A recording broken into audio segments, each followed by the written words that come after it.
जाने मारे ना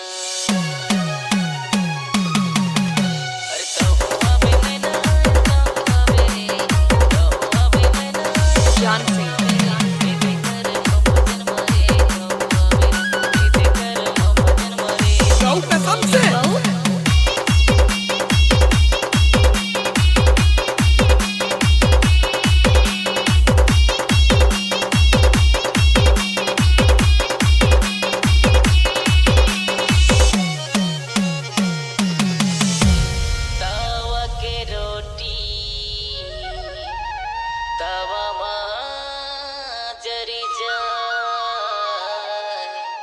तावा के रोटी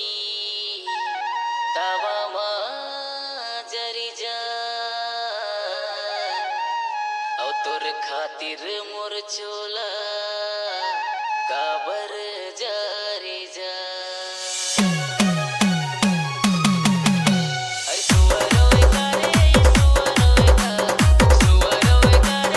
डीजे प्रभाव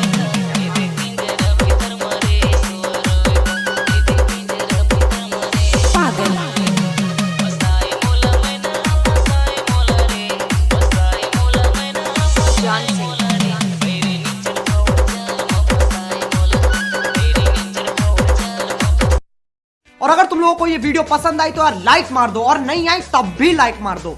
क्योंकि फर्क नहीं पड़ता। सही बता रहा हूँ, फर्क नहीं पड़ता, बस लाइक मार दो। और अगर तुम लोग नए हो तो सब्सक्राइब करो, वो जो लाल वाला बटन है उस पर कुछ भी फेंक के मारो, ये माइक फेंक के मारो, ये कैमरा फेंक के मारो, मैंने उल्टा बोल दिया लेकिन मुझे फर्क नहीं पड़ता है, बस सब्सक्राइब करो, मुझे नहीं पता।